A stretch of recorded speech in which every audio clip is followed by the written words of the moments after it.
हमारी आदरणीय परम श्रद्धेय प्रकाशमणि दादी जी के साथ अपने जीवन के कुछ अनुभव शेयर करना चाहूँगी, क्योंकि मेरे लिए तो एक विशेष पार्ट के लिए आदरणीय दादी जी ही बनी। ऐसे तो बचपन से ही साकार बाबा की पालना ली और दादी जी को बहुत प्यार से दूर से निहारते रहते थे। बहुत ही प्यार से दादी दृष्टि भी देती थी, लेकिन दिल से दृष्टि लेते हुए भी बहुत नज़दीक आने की दिल नहीं होती थी, इसीलिए कि दादी कहेंगी कि चलो अभी सेवा में लगो। लेकिन हम देखती हूँ कि वरदानी मूर्त दादी जी के ही वरदानी बोल से मैं 1 सितंबर 1975 में माउंट आबू के मेडिटेशन हॉल में ईश्वर सेवा के लिए समर्पित हुई। ना मैंने कोई ट्रेनिंग की थी, सभी बड़ी दीदी दादियों से सारा परिवार ज्ञान में चलने के कारण संपर्क संबंध में था। क्लास भी करी हुई थी, घर में गीता पाठशाला भी थी, लेकिन समर्पित होकर बाबा की सेवा में हम लग जाएं, ये अंदर में विचार नहीं आता था। लेकिन विश्व कल्याणकारी दादी जी की दृष्टि और उनके पावरफुल वाइब्रेशन ने ऐसा कहें अलौकिक जादू किया। जब हम 1975 में माउंट आबू गए तो जन्माष्टमी का दिन था। सुबह मॉर्निंग में दादी जी क्लास करा रहे थे और हम भी हॉल में एकदम छिप के पीछे हॉल में बैठे हुए थे कि दादी जी पूछेंगी अभी तुम्हारा क्या विचार है। हम उस समय पढ़ाई पूरी कर ली थी, एक BA B.Ed कर लिया था। तो ये ज़रूर दादी जी की इच्छा रहती थी कि ये कन्याएं सेवा में लगें और अच्छे अच्छे बाबा के पढ़ी लिखी कन्याएं सेवा के निमित्त बने। लेकिन उसी दिन दादी जी जैसे कुछ बोल रही थी कि देखो बहुत सेंटर्स हैं और बहुत सेंटर्स खाली भी हैं, सेवाओं के लिए बहनों की माताओं की ज़रूरत है। और मैं भी उसी दिन, मुझे अभी तक याद है, बहुत विचार चल रहे थे कि अभी मुझे क्या करना है। B.Ed कर लिया है, टीचर नहीं बनना है। मुझे शौक़ था, जैसे पेंटिंग करती थी और फाइन आर्ट भी करती थी, तो इस तरह से एक आर्टिस्ट बनकर खूब अच्छी अच्छी पेंटिंग बनाएं और खूब धन कमाएं और ईश्वरीय सेवा में लगाएं। तो सेंटर में ना आने के कारण कोई ट्रेनिंग भी नहीं करते थे, लेकिन फिर भी ऐसे ही विचार आया कि वाइट ड्रेस पहन के नौकरी भी नहीं करनी है। और क्योंकि गुलजार दादी भी कहती नौकरी टोकरी की और गए दुनिया से। दूसरा ये भी मन के अंदर आता था कि अभी और पढ़ाई करनी है, तो मैंने M.Ed का एग्ज़ाम, जॉब और आगे पढ़ाई करने के लिए कई जगह एग्ज़ाम्स दिए, बैंक का एग्ज़ाम। लेकिन मुझे वापस इस ईश्वर सेवा में अभी नहीं लगना है। फादर का कलकत्ता ट्रांसफ़र हुआ, फादर को आना था, लेकिन ड्रामा में जो पार्ट होता है, और दादी जो उस दिन जैसे बोल रही थी बहुत बहनों की ज़रूरत है, तो मैं देख रही थी कि मेरे माइंड में एक संकल्प आया, राइट एज है, राइट टाइम है, कुछ करना है। तो एक लंबी हिस्ट्री है, लेकिन जैसे ही ये संकल्प आया मेरा अपने आप हाथ खड़ा हो गया। हाथ खड़ा होना, दादी जी का दूर से ही वो हाथ खड़ा हुआ देखकर तुरंत मुझे स्टेज पे बुला के तुरंत ही स्टेज पे समर्पण कर दिया और वो प्रोग्राम भी दे दिया, पर दादी के पास कलकत्ता जाएंगे। शाम को अव्यक्त बाप दादा आए। अव्यक्त बाप दादा के सामने वो सब दादियाँ बैठी थी और दादियों के सामने बाबा ने एक ही वरदान दिया, बच्ची ने हिम्मत रखी है, मदद साथ है, फैमिली समर्पण है, तो क्या समर्पण समारोह। और अपने ही हाथों से मुझे ये शिव बाबा की रिंग पहना दी। वो दिन 1 सितंबर जन्माष्टमी का दिन, दादी के ही वरदानी बोल ने मुझे बाबा के हिम्मत और जंप लगाने की बात से, उस समय मालूम नहीं था क्या होता है, लेकिन आज तक 45 ईयर्स हो गए, लेकिन एक दिन भी ये संकल्प नहीं आया कि बाबा की सेवा में हम क्यों लग गए। जो डर था, भय था, वो नहीं रहा। अब जब हम सेवा स्थान में आए, ये एल्गिन रोड कलकत्ता म्यूजियम जो सेंटर है, पर दादी रहती थी, दादी भी रहती थी, संतरी दादी। लेकिन दादी को ये मालूम था कि इसने कोई ट्रेनिंग नहीं की है, बहुत सारी कन्याएं हैं, इतनी सारी सुविधाएं नहीं है, लेकिन मैं दादी का एक राइट हैंड बनकर निर्मल शांता दीदी का शुरू से ही 1 महीने बाद सब काम करने लग रही थी। तो मुझे याद है एक बार दादी ने चलते चलते मेरे को बुलाती थी और कहती थी, देखो तुम इतनी सारी कन्याओं के साथ रहती हो।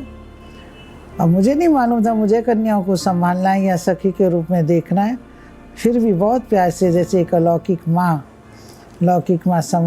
समझाती है कि कभी भी कोई कन्या अगर बीमार पड़ जाए तो तुरंत डॉक्टर को बुलाना और उनको दिखाना।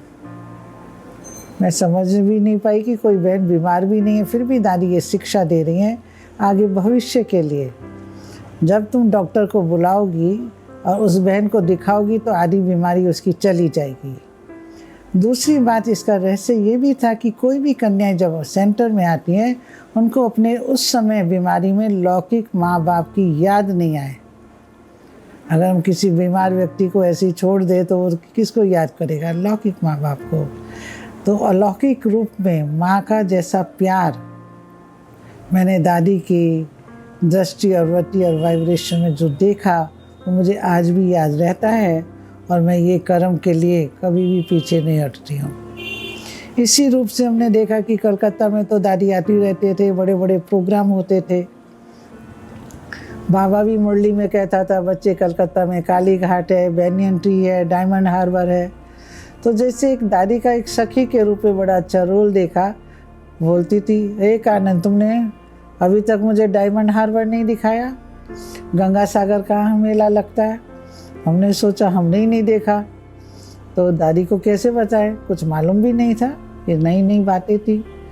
तुरंत दादी ने कहा, नहीं चलो सब पिकनिक करने चलेंगे, बस बुक करो। तो मुझे याद है तुरंत दादी के ऐसे कहने के अनुसार जैसे सब बहनों को सखियों के रूप में सब क्लास के स्टूडेंट को तैयार किया। बस आई, मिन्नी बस उस समय सेंटर में रहती थी, दादी खुद उस बस में बैठी। हम सभी डायमंड हार्बर, गंगा सागर तक तो नहीं, लेकिन बीच में एक डायमंड हार्बर जगह आती है, वहाँ पर हमने दादी के साथ पिकनिक भी मनाई। दादी ने हमें ज्ञान रचों से भी भरपूर किया। तो ये लगा कि जैसे देखो माँ, लौकिक माँ बाप तो बहुत घुमाते हैं बच्चों को, लेकिन अलौकिक माँ के रूप में, सखी के रूप में बातचीत करके बड़े प्यार से, बड़ी सहज रीति से इतना सुंदर प्रोग्राम बनाया। तो सब बहन भाई, जिन्होंने, भाइयों ने भी नहीं देखा कलकत्ता में रहते हुए, लेकिन वो उस समय सिंपल ही जगह थी, तो दादी के साथ हमने पिकनिक भी बनाई। ज्ञान रचों से सभी को भरपूर भी दादी ने बड़ी नज़दीक से किया। जो दूर दूर रहते जब पिकनिक करते तो बहुत नज़दीक आ जाते हैं। तो इसी रूप से हम देखते हैं कि दादी को जो शिव बाबा ने अव्यक्त बाबा के अव्यक्त होने के पश्चात जो सारे कारोबार की चाबी संभाल के दी, वो सारी विशेषताएं उनके अंदर थी। एक रूहानी जैसे सेनानी होती है, लीडर होते हैं, तो अपनी सेना को कैसे लीड करके चलते हैं, वो भी हम देखते थे कि सब कहते थे। दादी को कुमार का दादी हैं।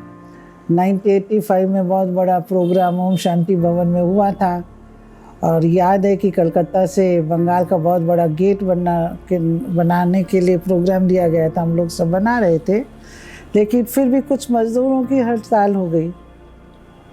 लेकिन दादी ने अपनी, जैसे बानर सेना होती है, राम राम जप देते, तो सब दादी ने कहा रात रात में ये सारा स्थान अच्छे से टाइल्स वाइल्स से पूरा बन जाना चाहिए।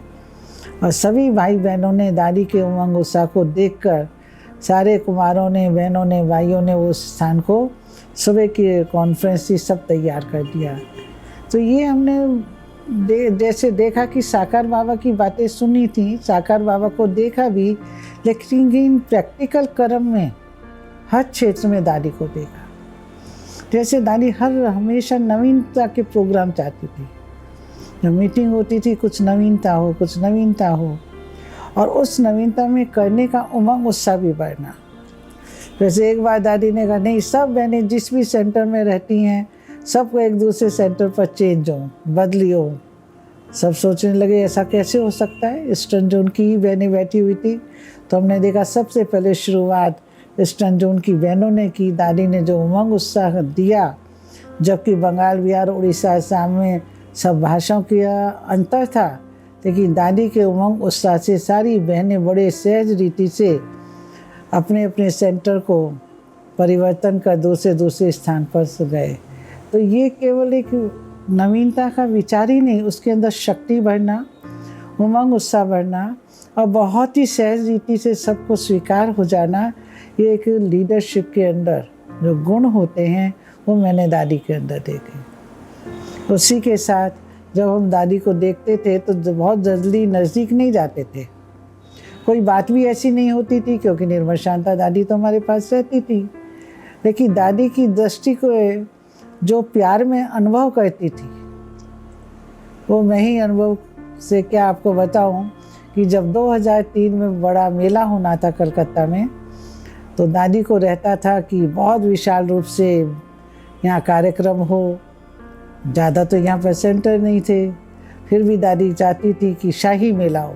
इसीलिए 2003 में सब दादियाँ भी आईं, 3 लाख लोग भी आए और इतना सुंदर प्रोग्राम विक्टोरिया मैदान में हुआ जो आज तक किसी की हिस्ट्री में बंगाल में नहीं हुआ है। तो इससे महसूस होता कि दादी का जो विशाल दिल, दूरदर्शिता और बहनों के अंदर उमंग उत्साह बढ़ना, और उस उमंग उत्साह केवल भरना ही नहीं, लेकिन ऐसे वाइब्रेशन से हम लोगों को शक्तिशाली बना देना कि वह कार्य बहुत सहज रीति से हो जाता है। ये बहुत कार्यक्रम में देखा। नेताजी इंदौर स्टेडियम में दादी जी आई थी, बड़े बड़े प्रोग्राम किए, तो हिम्मत हमेशा देती रहती थी। तो सखी के रूप में एक बार सब टीचर्स बैठी हुई थी, छोटी छोटी बहनें थीं। तो दादी ने कहा, आप सभी समझती हो कि हमारी पढ़ाई के कौन से 4 सब्जेक्ट हैं? सभी ने यही कहा कि ज्ञान, योग, धारणा, सेवा। तो दादी 2 मिनट शांत होकर रही। बोला, ये तो ठीक है 4 सब्जेक्ट है, लेकिन सबसे अच्छा सब्जेक्ट कौन सा है? किसी ने योग कह दिया, किसी ने धारणा कहा, किसी ने कुछ कहा, लेकिन दादी बोली नहीं, सबसे बड़ा सब्जेक्ट है व्यवहार। कितना भी अच्छा ज्ञान करोगी, कितना भी योग अपने लिए अच्छा लगा लोगे, धारणा भी अपने लिए, लेकिन सेवा की फील्ड में जब हम सब परिवार के अंदर रहते हैं, बाहर में जाते हैं, लोग हमारा व्यवहार देखते हैं। तो दादी जैसे सरलता की मूर्त, निर्माण चित्त, निमित्त भाव से जो सेवा करती थी, वही व्यवहार हम सबको सिखाते हैं कि किसी के भी साथ, अपने साथ रॉयल्टी भी रहे, सच्चाई की रियलिटी भी रहे और कर्म के अंदर निर्माणता का भी अनुभव हो। कोई भी काम करो उसमें अभिमान दिखाई ना दे। तो मैंने देखा दादी ने छोटी छोटी बातों से हम टीचर्स को एक व्यवहारिक रूप में कैसे रहना है, वो बहुत सुंदर तरीके से उस समय की क्लास में सुनाया। बाकी तो हमेशा हम देखते हैं दादी का एक ही बहुत पक्का स्लोगन होता था कि निष्काम सेवा करते रहो, निस्वार्थ सेवा करते रहो, और मेरा दिल है कि मैं दुआओं की झोली भरकर बाबा के पास जाऊँ। ये हम सभी जानते हैं, जब तक हम निष्काम और निस्वार्थ सेवा नहीं करते, तब तक हमारा पुण्य का खाता जमा नहीं होता, तब तक हमें अनेक आत्माओं की दुआओं से झोली नहीं भर सकते।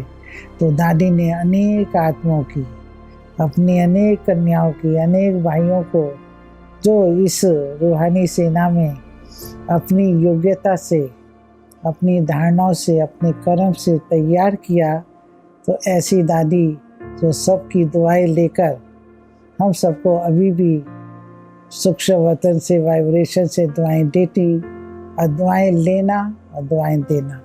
और दादी की शिक्षाओं की जो अनेक अभी भी क्लासेस हम लोग पढ़ते रहते, सुनते रहते, मैं आज भी पढ़ती रहती हूँ, लेकिन उन क्लासेस के अंदर जो शक्ति है, जो वाइब्रेशन है, वो सोच नहीं सकते। जैसे दादी कहती, देखो भगवान शिव बाबा तो सबको मदद देता है, लेकिन मदद लेने के लिए भी किसी से संबंध रखना पड़ता है, तब तो वो समय पर आएगा। ऐसे ही अगर आप भगवान से भी मदद लेना चाहते हो तो उससे अच्छा संबंध रखो। जब आपको मदद की ज़रूरत हो तो प्यार से उसको, अधिकार से, प्यार से याद करो तो अवश्य ही भगवान आपकी मदद करेगा। केवल ये कहने से नहीं भगवान मदद दो, वो नहीं होगा। मदद के साथ संबंध, तो सर्व संबंध से शिव बाबा को याद करके और प्यार से बाबा की मदद का अनुभव करना, यही इस अलौकिक जीवन की अंदर विशेष प्राप्ति है।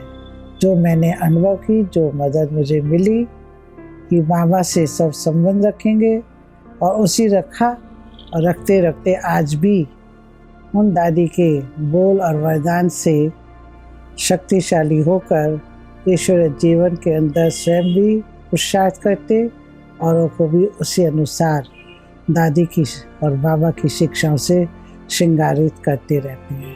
तो मैं बड़े दिल से दादी को मन से कहे दुआएं तो दादी देती हैं, लेकिन धन्यवाद देती हूँ कि जो उन्होंने अपने वरदानी बोल से मुझे अपना बनाकर विश्व की सेवा के अंदर निमित्त बना दिया। जैसे हमेशा मैं कहती हूँ, जाने क्या देखा बाबा ने जो मुझे अपना बना लिया। तो बोल थे दादी के, सेवा बाबा की, और ईश्वर सेवा के ये तन मन धन काम आया, तो ये बाबा को ही दिल से थैंक्स करते। ओम शांति।